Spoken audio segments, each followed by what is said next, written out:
আসসালামু আলাইকুম। Lead generation ট্রিক্সের ধারাবাহিক ক্লাসের আজ 11তম পর্ব।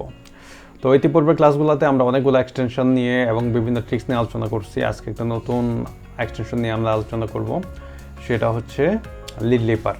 আচ্ছা, LeadLeaper এটা হচ্ছে আমাদের একটা ইমেল এক্সট্রাক্টর। আমরা এখান থেকে আমরা লিঙ্কডইন প্রোফাইল থেকে ইমেল বের করার জন্য এই টুলসটা ব্যবহার করব। তবে চলুন আমরা দেখে আসি যে ইমেল LeadLeaperটা আমরা আসলে কীভাবে সাইন আপ করব এবং সাইন ইন করব এবং এখান থেকে আমরা কিভাবে লিড বের করতে পারি। আচ্ছা, এই জন্য আমাদের প্রথমে আমাদের এক্সটেনশনটা অ্যাড করে নিতে হবে। অ্যাড করে নেওয়ার জন্য আমরা আমাদের ক্রোম ব্রাউজারটায় যাব। তারপর আমরা সার্চ বারে লিখব LeadLeaper, LEAD, LeadLeaper, LEAPER, LeadLeaper, Google Chrome extension, Chrome extension,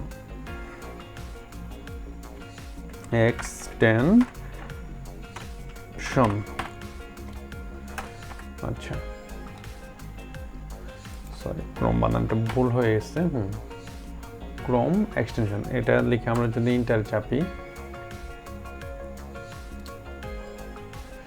আচ্ছা আমাদের দেখছেন যে প্রথম যে এটা আছে লিঙ্কটা আছে এটা আমরা নিব না। দেন নিচে যদি আসি, এই যে chrome.google.com আমাদের যে এই লিঙ্কটা আছে ইমেল ফাইন্ডার LeadLeaper, আমরা এটাতে ক্লিক করব। আচ্ছা, আমাদের একটু লোডিং নিচ্ছে। দেন আমাদের এখানে রিমুভ ফ্রম ক্রোম আছে, এখানে আপনাদের দেখাবে অ্যাড টু ক্রোম। ঠিক আছে, আমি যদি এটা আপনাদের রিমুভ করে দেখাই, আমার এখান থেকে আপনার এই পপ আপটা আসবে। ঠিক আছে, অ্যাড টু ক্রোম, আপনারা অ্যাড টু ক্রোমে ক্লিক করবেন। দেন অ্যাড এক্সটেনশন। আচ্ছা, অ্যাড এক্সটেনশনে ক্লিক করার পর এটা আমাদের ব্রাউজারে অ্যাড হয়ে যাবে। ব্রাউজারে অ্যাড হওয়ার পর আপনার এই যে এক্সটেনশনে যাব, এক্সটেনশনে যাওয়ার পর এটাকে আমরা পিন করে নেব। এই যে এখানে ইমেল ফাইন্ডার LeadLeaper এটা দেখছেন, এটাকে আমরা পিন করে নেব।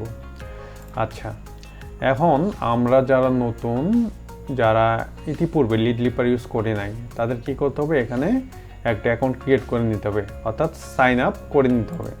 তো আমরা যদি বিষয়টা একটু প্র্যাকটিক্যালি দেখি, আমরা যদি এখান থেকে একটা লিড বের করতে চাই, তো এই জন্য আমরা আমাদের লিঙ্কডইনে গেলাম, একটা প্রোফাইল আমরা ভিউ করে নিব। একটা যে কোনো একটা প্রোফাইল এখান থেকে আমরা ভিউ করে নেই, একটু লোডিং নিচ্ছে। আচ্ছা, ধরি যে এই পার্সনটার ইমেইল আমার লাগবে। ঠিক আছে, এটা আমি ওপেন করে নিলাম। আচ্ছা, ওপেন হতে একটু সময় নিচ্ছে। আচ্ছা, আমাদের ধরেন পার্সনের নাম দরকার, পার্সনের টাইটেল দরকার, আদার যে ইনফরমেশনগুলো আছে বা লোকেশন দরকার, সেসব আমরা কালেক্ট করলাম। করার পর আমাদের পার্সোনাল ইমেলটা লাগবে।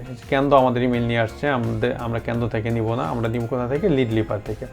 যেখানে কি আছে যে LeadLeaper এক্সটেনশনটা, এটাতে যদি আমরা ক্লিক করি, আচ্ছা আমাদের যেহেতু সাইন আপ করা নেই, যারা আমরা নতুন তাদের সাইন আপ করা থাকবে না। আমার যদিও সাইন আপ করা আছে, তো আমি সাইন ইন করলেই হয়ে যাচ্ছে। বাট আপনারা যারা নতুন তারা কি করবেন, প্রথমে সাইন আপ করে নেবেন। ঠিক আছে, সাইন আপ করে নিয়ে দেন আপনারা সাইন ইন করবেন। ঠিক আছে, এখানে sign in with G Suite, ওই জায়গায় থাকবে সাইন আপ উইথ। ঠিক আছে, তফাৎ এইটুকু। তো আমি সাইন ইন করে নিচ্ছি।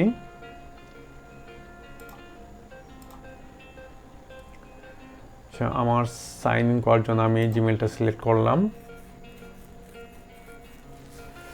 আচ্ছা, এখন আমরা যদি পার্সোনাল প্রোফাইলে এসে একটা রিলোড দেই, রিলোড দেওয়ার পর আমরা আবার LeadLeaper এক্সটেনশনটাতে ক্লিক করলাম।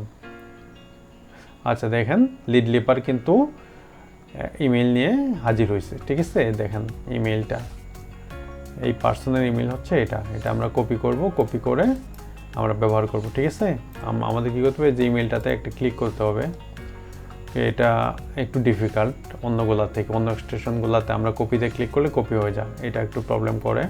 তো এই যে এডিট বিজনেস ইমেল, এখানে যদি আমরা ক্লিক করি, এখান থেকে আমরা কপি করে এই ইমেলটা আমাদের শিটে বসাই দিতে পারি। ঠিক আছে, তো এইভাবে আপনাদের যে আদার্স যে লিডগুলো লাগবে, আপনারা LeadLeaper থেকে সহজেই এটা বের করে নিতে পারেন। আশা করছি আপনারা LeadLeaper কীভাবে সাইন আপ করতে হয়, কীভাবে সাইন ইন করতে হয় এবং এখান থেকে কীভাবে আপনারা লিড কালেক্ট করবেন, বিষয়টা ক্লিয়ার।